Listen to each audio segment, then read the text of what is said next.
Hello students, कैसे हो आप सब। हम लोग आशा करते हैं कि इन दिनों इन विषम परिस्थितियों में आप सब अपने अपने घरों में स्वस्थ और सुरक्षित होंगे। बच्चों में Rajiv Chaudhary, health and physical education teacher, Kendriya Vidyalaya Sikh line, Meerut cantt Meerut से हूँ। आज हम हेल्थ एंड फिजिकल एजुकेशन की 8th unit biomechanics and sports पढ़ेंगे। ये बहुत ही इंटरेस्टिंग टॉपिक है और मेरा विश्वास है कि इस चैप्टर को आप बहुत मन से पढ़ेंगे और इस टॉपिक का फ़ायदा गेम्स एंड स्पोर्ट्स एक्टिविटी में भी आप भरपूर उठाएंगे। बच्चों, इस यूनिट को मैंने 2 पार्ट में बांटा है जिससे कि आपको आसानी से समझाया जा सके। फिर भी आपका कोई डाउट या क्वेरी है तो आप कमेंट बॉक्स में पूछ सकते हैं। तो आइए शुरू करते हैं।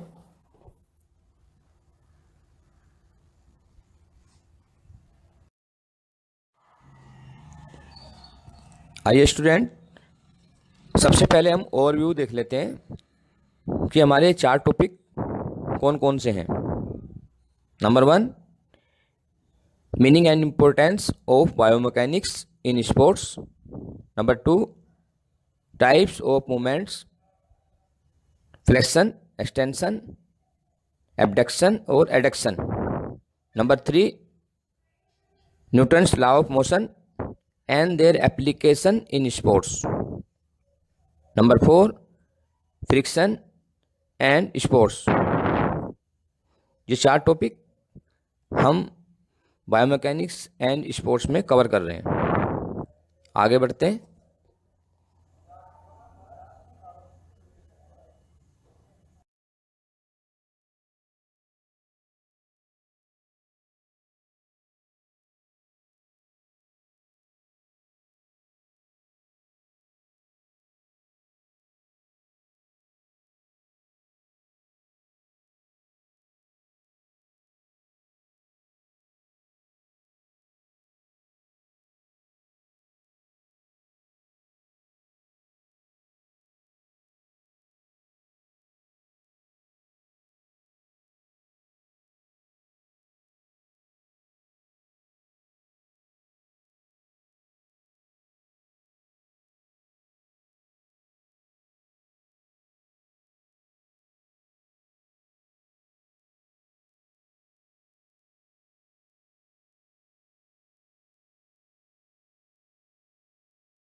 अब इसके इम्पोर्टेंस पे बात कर लेते हैं।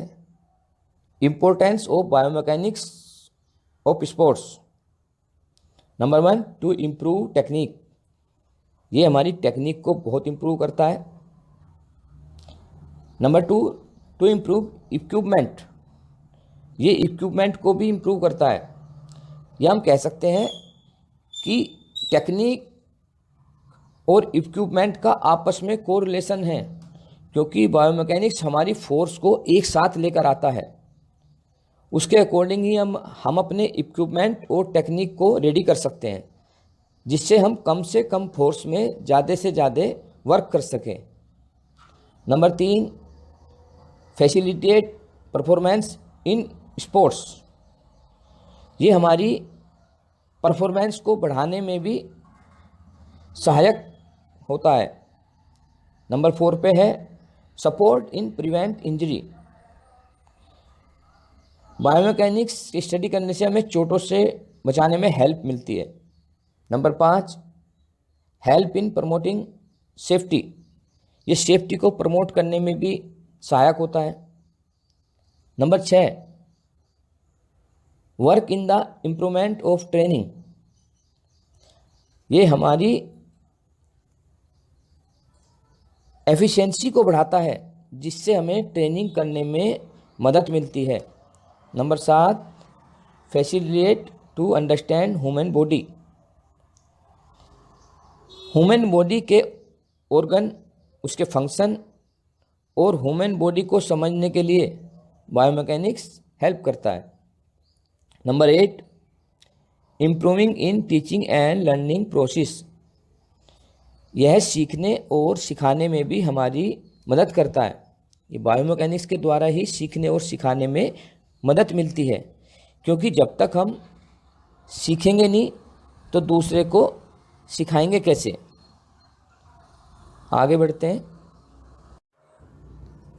नेक्स्ट टॉपिक है हमारा फंडामेंटल मूवमेंट्स। तो इसमें 4 तरह के मूवमेंट्स हैं: gliding movement, angular movement, rotatory movement और सर्कमडक्शन मूवमेंट। सबसे पहले हम लेते हैं ग्लाइडिंग मूवमेंट। इसको हम फिसलने वाली गति भी कहते हैं। इसको हिंदी में बोलेंगे फिसलने वाली गति, या इसको हम ऐसे कह सकते हैं, इसमें जब एक सपाट हड्डी दूसरी हड्डी पर फिसलती है, ऐसे मूवमेंट को हम ग्लाइडिंग मूवमेंट कहते हैं। इसके उदाहरण हम ले सकते हैं कलाई का जोड़, जो हमारा रिस्ट जॉइंट है, कार्पस जॉइंट। इसमें देखो 8 बोन्स होती है, एक दूसरे के ऊपर ये फिसलते हैं। और नीचे आप टार्सस जॉइंट ले सकते हैं, टखने का जोड़, इसमें 7 बोन्स होती है। एक बात और, ये जॉइंट किसी प्लेन में गति नहीं करते हैं, इसलिए इन्हें नॉन एक्सियल जॉइंट कहते हैं। या हम कह सकते हैं कि ग्लाइडिंग मूवमेंट वो जॉइंट होते हैं या वो जॉइंट करते हैं जिनको प्लेन जॉइंट भी कहते हैं। नंबर 2 पे आप ले लीजिए एंगुलर मूवमेंट। एंगुलर मूवमेंट मतलब कोणीय गति। जब हमारे शरीर की 2 हड्डियों के जोड़ के किसी कोण में जो गति होती है उसको एंगुलर मूवमेंट कहते हैं। आप ध्यान से सुनिए, जब हमारे शरीर की 2 हड्डियों के जोड़ के किसी भी कोण में जो गति होती है उसको एंगुलर मूवमेंट कहते हैं, कोणीय गति। इसमें हम कुछ एग्जाम्पल देते हैं, कितने तरह का हो सकता है। फ्लेक्शन और एक्सटेंशन। फ्लेक्शन और एक्सटेंशन। फ्लेक्शन मतलब जोड़ का कम होना, और एक्सटेंशन जोड़ का बढ़ना। या इसको ऐसे समझिए, जोड़ के पास जिसमें 2 अंगों के मध्य कोण का कम होना फ्लेक्शन कहलाता है, और उसके वापस उसकी अवस्था में आ जाना या कोण का बढ़ना एक्सटेंशन कहलाता है। इसके एग्जाम्पल देख लीजिए आप, elbow, shoulder and knee joint. आप एल्बो से हाथ को आगे की तरफ खोलेंगे, वापस लाएंगे तो फ्लेक्शन और एक्सटेंशन कहलाएगा। इसको हम और भागों में भी बांट सकते हैं, एबडक्शन और एडक्शन।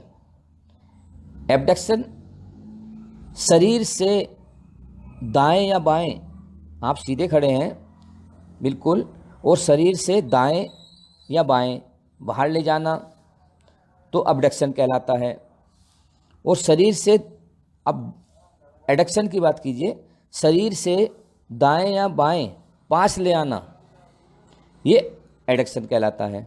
एडक्शन मतलब जोड़ना, आप समझ रहे हो। एबडक्शन दूर जाना, मतलब एबडक्शन में शरीर से दाएं या बाएं, उसमें तो आप सामने की तरफ, जो फ्लेक्शन और एक्सटेंशन में कर रहे थे हम सामने या पीछे की तरफ कर रहे थे, इसमें साइड में लेफ्ट या राइट ले जाना शरीर के किसी अंग को, वो एबडक्शन और एडक्शन कहलाता है। ये गति फ्रंटल प्लेन में होती है। या इसको ऐसे समझिए, शरीर की मीडियन लाइन से शरीर के किसी भी अंग को दाएं और बाएं बाहर ले जाना एबडक्शन व एडक्शन कहलाता है। इसके एग्जाम्पल आप देख लीजिए, shoulder, hip and neck joint. आगे बढ़ते हैं।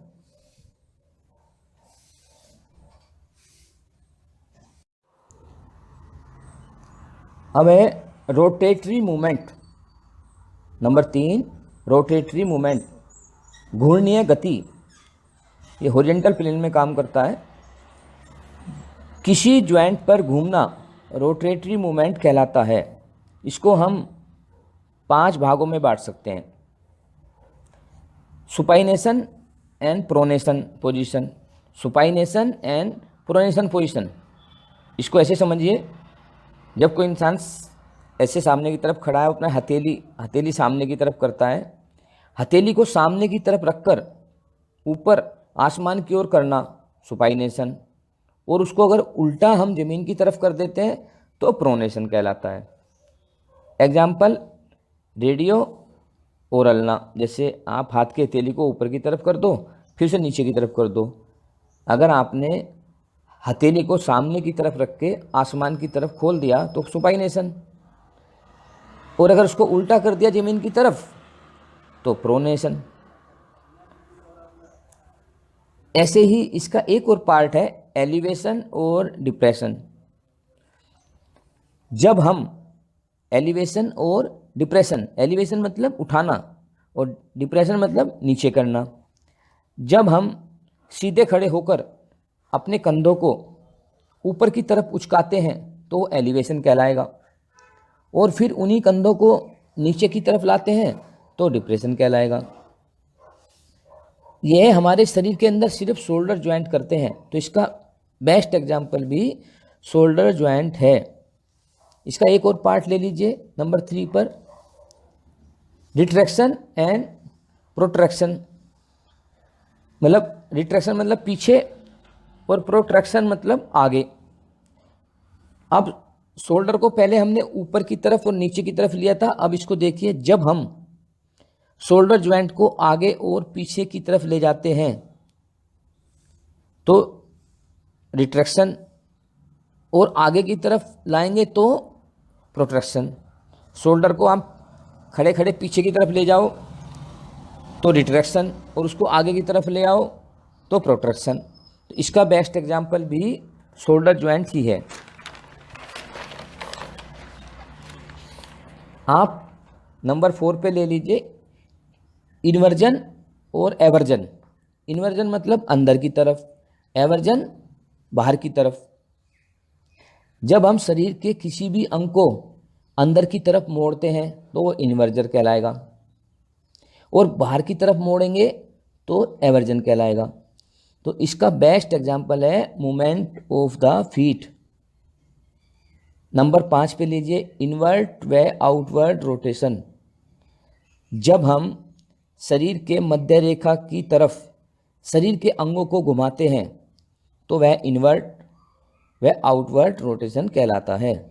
जैसे शोल्डर को अंदर की तरफ घुमाना इनवर्ट, और बाहर की तरफ घुमाना तो आउटवर्ड रोटेशन कहलाता है। इसमें भी एग्जाम्पल शोल्डर और हिप ज्वाइंट होते हैं। नंबर 4 पे लीजिए सरकमडक्शन मूवमेंट। सरकमडक्शन मूवमेंट, ये पर्यावर्तन गति इसको भी कहते हैं। ये मूवमेंट हॉरिजॉन्टल प्लेन में ही होंगे। इसमें एंगुलर व रोटेटरी दोनों मिलकर सरकमडक्शन मूवमेंट बनाते हैं। जब एंगुलर व रोटेटरी मूवमेंट दोनों साथ मिलकर सरकमडक्शन मूवमेंट बनाते हैं। जिस शरीर के मूवमेंट में एंगुलर व रोटेशन दोनों मूवमेंट होते हैं वो ही सरकमडक्शन मूवमेंट कहलाता है। इसका बेस्ट एग्जाम्पल बच्चों आप देखिए, शोल्डर ज्वाइंट, शोल्डर रोटेशन और हिप ज्वाइंट। या सरकमडक्शन को हम ऐसे भी कह सकते हैं, यह एक ऐसा मूवमेंट होता है जिससे हमारी बोन के जो हेड होते हैं उनके सर्कुलर या आर्टिकुलर कैविटी होती है, वो जब मोशन में आती है, जैसे इनमें जो मूवमेंट होते हैं वह सरकमडक्शन मूवमेंट कहलाते हैं। इसका बेस्ट एग्जाम्पल वही शोल्डर ज्वाइंट ही है। चलिए आगे बढ़ते हैं।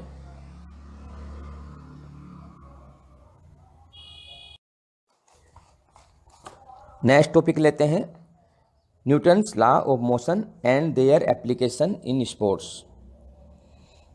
इसको न्यूटन्स के तीन लॉ है, law of inertia, law of acceleration, law of action and reaction. तो सबसे पहले हम लॉ ऑफ इनर्शिया पे बात करते हैं।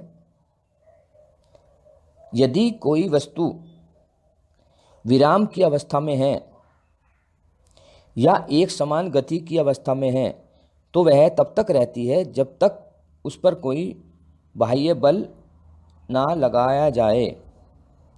या ऐसे कह सकते हैं, अगर कोई वस्तु या बॉडी मोशन में है तो वह तब तक मोशन में रहेगी जब तक कोई एक्सटर्नल फोर्स या बॉडी उसको स्टॉप ना कर दें। इसके बेस्ट एग्जाम्पल हैं starting in sprinting, start in hammer, rowing. अब इसका दूसरा लॉ ले लीजिए, लॉ ऑफ एक्सीलरेशन। इसको ध्यान से देखिए।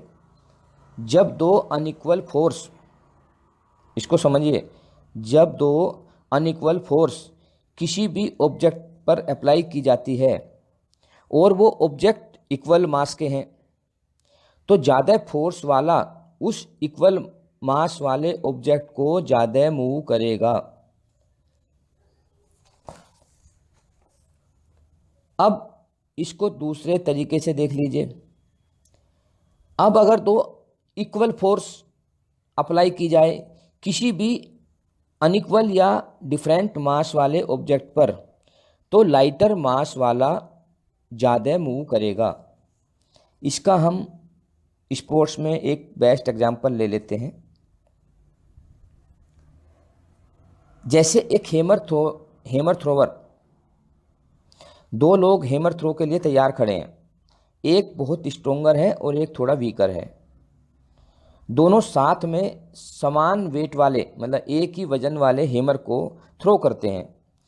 तो जो स्ट्रोंगर हेमर फेंकने वाला है उसका हेमर ज़्यादा दूर जाएगा क्योंकि यहाँ फोर्स ज़्यादा अप्लाई हुआ है और हेमर का मास सेम है। इसकी डेफिनेशन इस तरह भी कह सकते हैं आप हिंदी में, किसी भी वस्तु के संवेग में परिवर्तन की दर उस पर लगने वाले असंतुलित बल की दिशा में बल के समानुपातिक होती है। तो इसका बेस्ट एग्जांपल हेमर थ्रो ले लीजिए। Number 3, law of action and reaction.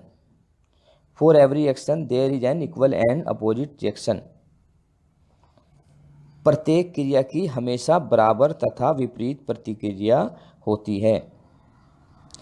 अगर किसी वस्तु पर कोई वस्तु बल लगाती है तो वह वस्तु भी उस पर उतने ही बल से बल लगाती है।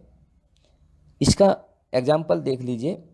जैसे डाइविंग बोर्ड पर जब डाइव करता है कोई स्विमर तो वो ज़्यादा से ज़्यादा ऊंचाई लेने के लिए उसको पुश करता है, तो वो उसको ऊपर की तरफ धकेलता है, स्प्रिंग करता है ऊपर की तरफ। तो इसके बेस्ट एग्जाम्पल आप देख लीजिए, स्विमिंग, शूटिंग में जैसे ही आपने शूट किया तो बंदूक की गोली निकलती ही पीछे की तरफ धक्का मारती है एकदम से। ड्रिबलिंग इन बास्केटबॉल को आप ड्रिबल करते हैं तो उतनी ही गति से वो ऊपर आती है ड्रिबल करने के बाद। हाई जंप, आप नीचे से पुश लेते हैं हाई जंप में तो आपको वापस उतनी फोर्स ज़मीन से मिलती है। आगे बढ़ते हैं।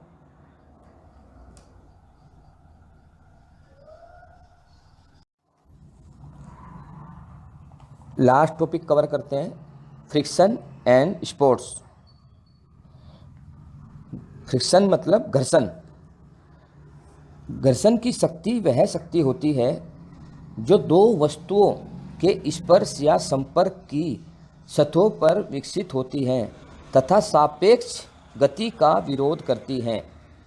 एक ऐसी फोर्स जो दो सरफेस के अलोंग लगती है और वो कांटेक्ट में आते हैं और एक दूसरे के मोशन को वो अपोज करते हैं। जैसे जब हम किसी रेतीली ज़मीन पर चलेंगे या साइकिल चलाएंगे तो वहाँ फ्रिक्शन बहुत ज़्यादा हो जाता है और साइकिल मूव नहीं कर पाती या हम पैदल भी ठीक से नहीं चल पाते क्योंकि वह दोनों एक दूसरे के फोर्स को अपोज करते हैं, इसलिए फ्रिक्शन इंक्रीज होता है। फ्रिक्शन को हम दो पार्ट में डिवाइड करते हैं, स्टैटिक फ्रिक्शन और डायनामिक फ्रिक्शन। पहले हम लेते हैं स्टैटिक फ्रिक्शन को। स्टैटिक फ्रिक्शन मतलब स्थिर घर्षण। जब एक वस्तु दूसरी वस्तु की सतह पर बढ़ना शुरू करती है लेकिन वास्तविक गति अभी प्रारंभ ही न हुई हो, इसे स्थिर घर्षण कहा जाता है। उदाहरण पे हम ले सकते हैं दौड़ने की प्रारंभिक स्थिति, या एक डेस्क या टेबल को पुश करना। नंबर 2, डायनामिक फ्रिक्शन, गतिशील घर्षण। जब एक वस्तु दूसरी वस्तु की सतह पर वास्तविक रूप से चलना शुरू कर देती है तो उसे गतिशील घर्षण कहते हैं। इसका एग्जाम्पल ले लीजिए आप। एक गेंद लुढ़ककर रुक जाने तक जो घर्षण बल लगा वह गतिशील घर्षण बल है। डायनामिक फ्रिक्शन को हम दो पार्ट में डिवाइड कर सकते हैं। गतिशील घर्षण को हम दो पार्ट में डिवाइड करेंगे। Number 1 sliding friction, number 2 rolling friction. Sliding friction में हम समझेंगे जब एक वस्तु वास्तव में दूसरी वस्तु की सतह पर सरकने लगती है तो उसे स्लाइडिंग फ्रिक्शन कहते हैं। इसका उदाहरण देख लीजिए, जैसे डिब्बे को किसी गाड़ी पर चढ़ाना, या हम किसी स्लाइड से फिसलते हैं, जैसे आइस स्केटिंग में ऊपर से नीचे की तरफ फिसलते हैं तो वो भी स्लाइडिंग फ्रिक्शन कहलाता है।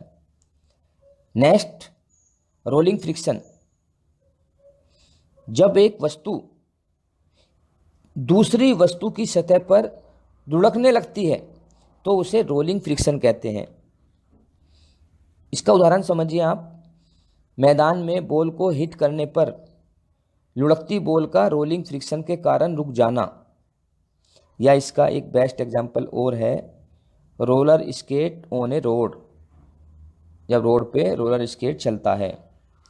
तो बच्चों, उम्मीद करते हैं कि ये चारों टॉपिक आपको समझ में आए होंगे।